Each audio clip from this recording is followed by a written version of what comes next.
नमस्कार दोस्तों, एम्प्लॉय खबर चैनल के एक और नए वीडियो में आप सभी दोस्तों का फिर से एक बार स्वागत है। 13 अक्टूबर को CBT central board of trustees की यहाँ पर जो है एक बैठक, ईपीएफओ की एक बैठक श्रम मंत्री मनसुख मांडविया जी की अध्यक्षता में यहाँ पर संपन्न हुई है, जिसमें ईपीएस 95 पेंशन धारकों के लिए डिजिटल लाइफ सर्टिफिकेट अब घर बैठे अपलोड करने की सुविधा दी गई है। आइए आज के इस वीडियो में जानते हैं कैसे ईपीएफओ के अंतर्गत आने वाले ईपीएस 95 पेंशन धारक घर बैठे अपने डिजिटल लाइफ सर्टिफिकेट को यहाँ पर जो है अपलोड कर पाएंगे और इसके लिए उन्हें जो है कोई खर्चा भी यहाँ पर नहीं देना होगा। तो ईपीएफओ ने श्रम और रोजगार मंत्रालय की ओर से एक प्रेस विज्ञप्ति जारी की है, जिसमें मनसुख मांडविया जी केंद्रीय न्यासी बोर्ड की अध्यक्षता यहाँ पर कर रहे थे। ईपीएफओ की 238वीं बैठक में कुछ महत्वपूर्ण निर्णय लिए गए, जिसमें EPFO Indian post payment bank के बीच समझौता यहाँ पर हुआ है, जिसमें कि ईपीएस पेंशन भोगियों को घर घर डिजिटल जीवन प्रमाण पत्र सुविधा मिलेगी।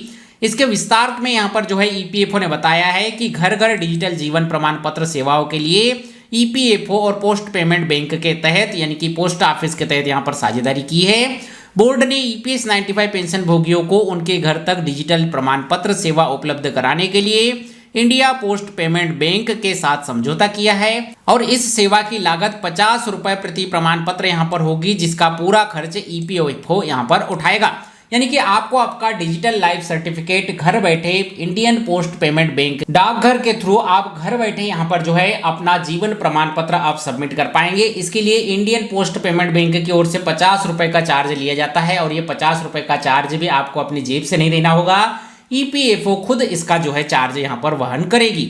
इस पहल से पेंशन भोगियों को, विशेषकर ग्रामीण और दूर दराज के क्षेत्र में रहने वाले पेंशन भोगियों को इंडियन पोस्ट पेमेंट बैंक के विशाल डाक नेटवर्क के माध्यम से घर बैठे अपना जीवन प्रमाण पत्र निःशुल्क जमा करने की सुविधा मिलेगी और इस साझेदारी का उद्देश्य बुजुर्ग पेंशन भोगियों के लिए जीवन यापन को आसान बनाना, समय पर पेंशन जारी रखना सुनिश्चित करना, पारिवारिक पेंशन की शीघ्र शुरुआत करना तथा केंद्रीय पेंशन भुगतान प्रणाली के तहत सटीकता में सुधार लाना यहाँ पर होगा। यानी कि कुल मिलाकर आपके पास डिजिटल प्रमाण पत्र अपलोड करने के लिए, जीवन प्रमाण पत्र अपलोड करने के लिए कई तरीके हैं। आप बैंक के थ्रू, नजदीकी सीएससी सेंटर से, या घर पर आपके पास यदि फिंगरप्रिंट मशीन वगैरह है तो मोबाइल एप्लीकेशन के थ्रू, उमंग मोबाइल एप्लीकेशन के थ्रू भी आप यहाँ पर जो है डिजिटल प्रमाण पत्र अपलोड कर सकते हैं। लेकिन कई लोगों को इतनी डिजिटल सुविधाएं यहाँ पर नहीं आती, तो वो अब इंडियन पोस्ट पेमेंट बैंक यानी कि पोस्ट ऑफिस डाकघर के थ्रू भी अपनी जो है डिजिटल प्रमाण पत्र यहाँ पर जो है अपलोड कर पाएंगे और इसके लिए 50 रुपए का जो शुल्क होता है वो खुद ईपीएफओ खुद ही यहाँ पर जो है भरेगा। पेंशन भोगियों को अपने जेब से